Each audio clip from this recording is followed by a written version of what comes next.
अस्सलाम वालेकुम दोस्तों, उम्मीद है कि आप सब सही होंगे। आज है जुलाई 3, पीर का दिन, और ये हंगामे चल रहे हैं फ्रांस के अंदर। मगर आज लग रहा है कि सिचुएशन थोड़ी कंट्रोल में आई है। It doesn't seem it's completely under control, but निस्बतन जो पिछले मंगल से ये फसादात, एक 17 साला फ्रेंच अल्जेरियन मोरक्कन लड़के के कत्ल के बाद जो पुलिस के हाथों मारा गया, एक ट्रैफिक स्टॉप के ऊपर उसे रोका और उसके पास लाइसेंस नहीं था। उसके बाद पुलिस ने उसके ऊपर फायरिंग की, वीडियो भी सामने आई।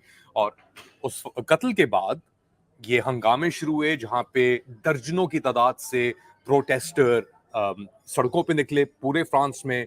उन्होंने जलाओ तोड़ाव किया उधर, और 45,000 तकरीबन 45,000 सिक्योरिटी फोर्सेस को डिप्लॉय किया फ्रेंच हुकूमत ने सिचुएशन को कंट्रोल करने के लिए।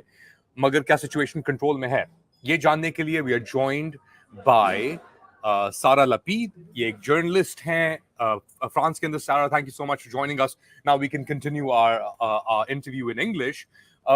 You and I covered the 2018 Gilets jaunes or Yellow Vest protests in France. How is this different than what was happening then?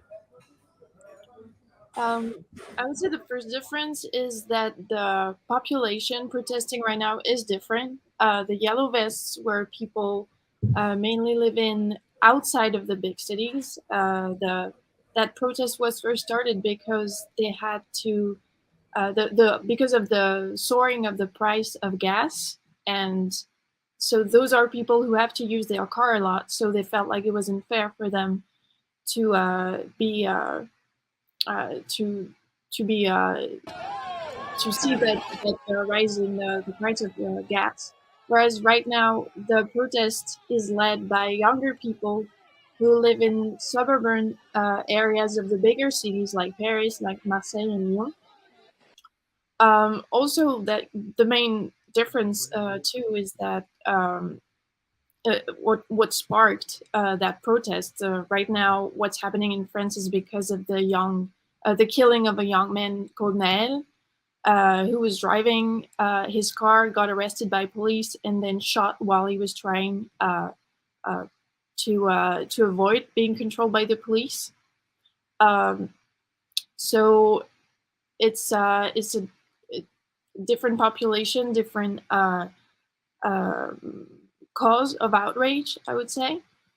And I would say what happened between 2018 and now is also we've seen the violence coming from the violence towards minorities, especially Black people in the U.S. There were huge protests here when George Floyd was killed.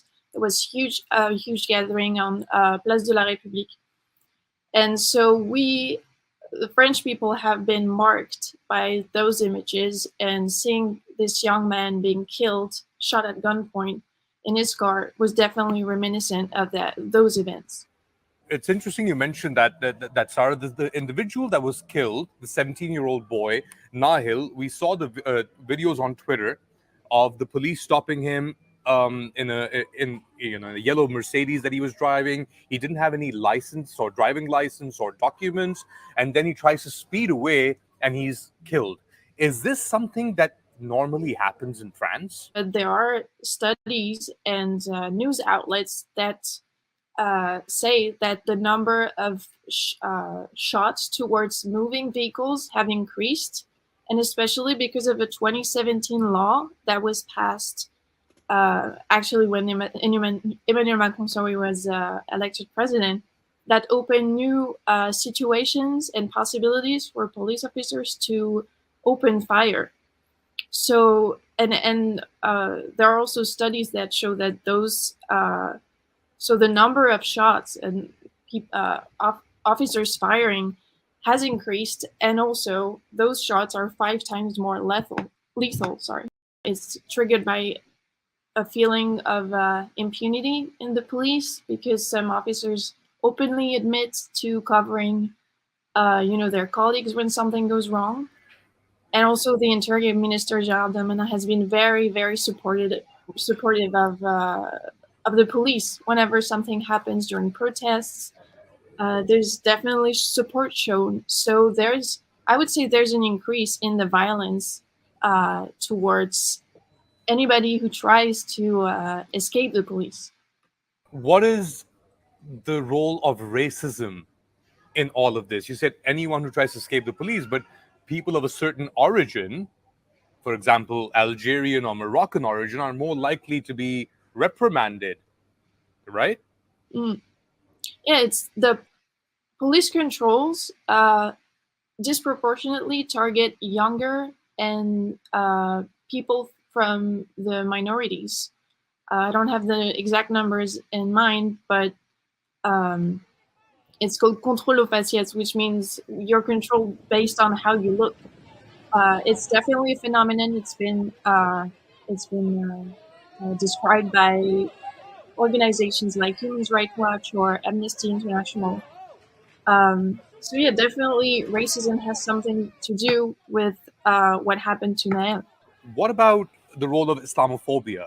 We've seen in French society, politics over the past few years, Marine Le Pen has come, has risen. She has a standing in politics now in parliament. So, and Emmanuel Macron has been playing catch up. He's also trying to, beat the drums of Muslim takeover, so to speak, or sending those signals. What about the role of Islamophobia in French society? It's a word that is still hardly used by politicians.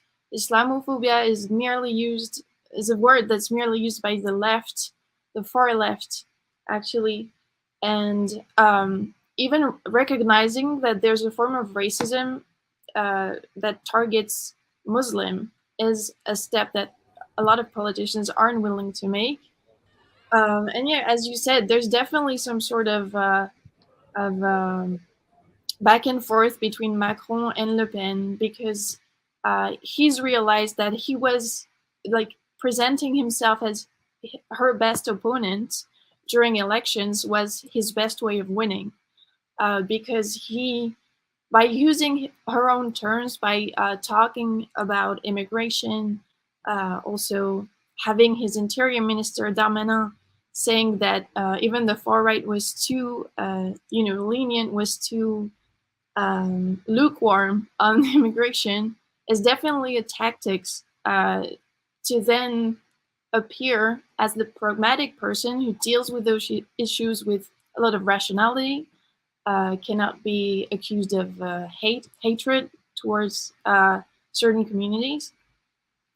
Um, so he's definitely surfing on that wave of Islamophobia, but it's just feeding her. She thrives on division. She thrives on a certain kind of vocabulary that has totally infected French politics, and he definitely has a big role. He has played a big role in that. As a French journalist living in Paris, how do you see this racism play out? You're talking about at the political level with politics of Le Pen or Macron, but on the ground, tell us how this plays out in the lives of an average 17-year-old from Morocco or Algeria who's a French citizen born in France. In the reports I made in the past weeks, for instance, I covered the pensions reforms protests in Paris, and the people being taken into custody, being arrested, and having their rights, dismissed, are disproportionately younger people who aren't white or don't seem white. Like this guy that I interviewed who's just a student who spent almost 4 days in 1 week into custody and he heard racist comments by police officers during his time in jail. It's just stories of young people, because I would say disproportionately targets young people. Young people not being able to live their life the same way that white people do on the streets, on their daily life, The protest was a particular case because the whole situation was very intense, but it's very telling that those are the people who end up in custody and then even in front of court. There's an economic class angle to this as well, right? Between the haves and the have-nots. And usually the have-nots are people that come or are perceived as outsiders, not French enough, right? Mm. How does that play out in the economic sense as far as employment is concerned, jobs are concerned? Well, what's the whole point of the protests that are taking place right now aren't just about this young man being shot. It was triggered by this feeling that there aren't the same economic opportunities for people who are from the minorities. It's very well known now that it's harder to get a job, get a house if you have a name that sounds African or North African. So, and also the fact that this guy was living in the suburbs in Nanterre, which is in the suburbs of Paris. In those areas, there aren't the same opportunities as in the rest of Paris. Even taking transportation to go to the center of Paris is sometimes complicated for them. And so there's this whole like social spatial segregation that plays out. And this is also what the protests are about. It's not just about this judicial thing. It's not just about the fact that someone took somebody else's life. It's also about a general anger that's been triggered by this feeling of inequality. This feeling of inequality, we've seen these mass protests, destruction that we haven't experienced in years. Where does this lead to politically? Does Marine Le Pen and the far right become stronger as a result of what's happening? And basically, is Macron done? That's the question. Well, it's always the eternal question. Is Macron done? Because Macron has been he's been faced with a crisis his whole term. His past term, his term now. He's almost halfway through it now. Or 1 year in, sorry. In terms of Marine Le Pen, she of course is going to thrive on the images that we're seeing now, because it's going to be very easy for her to say, look at those young people who we keep saying they're not part of the Republic. They don't feel like they belong to the Republic. Look at them. They're burning stuff. They're burning cars. They're even burning schools and libraries. So that's just evidence that they don't feel like they belong here.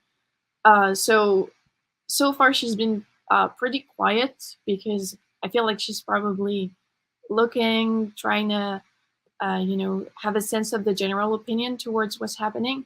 But she's definitely gonna benefit from that, and also benefit from the support that is shown to the police officer, because right now there's a fundraising for this officer that raised almost €500,000. So people have donated for what they consider. Wait. There's a fundraising going on for this police officer who allegedly, who says he shot this teenager, and which was come again. I try to explain that for our viewers. So there was an online, fundraising for the family of that officer. Also, he hasn't been killed or hurt at all. It's just to show support.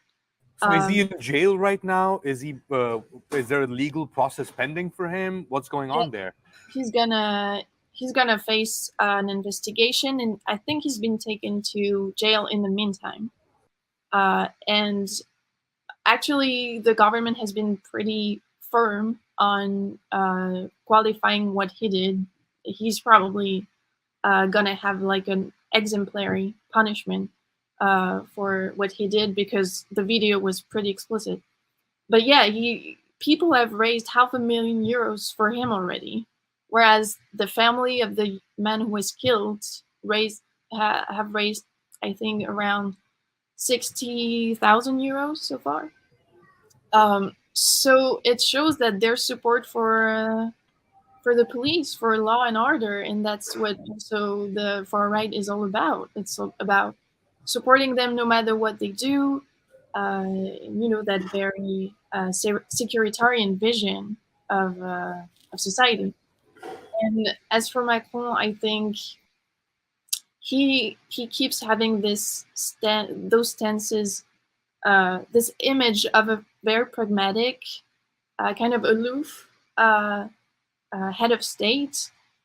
And I think not saying anything, not talking too much about what happened is going to also be beneficiary to him, because he'll just let the images speak.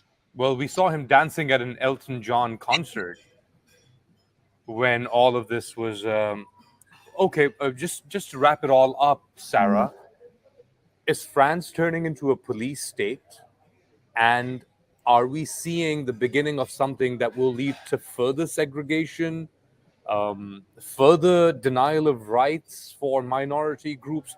How do you foresee it as a journalist who's been working there for years, who's covered many a demonstration, something the French always tend to do, protest and demonstrate? Well, the securitarian turn is definitely there. It has been there ever since the 2015 attacks. The state of emergency has been inscribed in the law, and it's not left how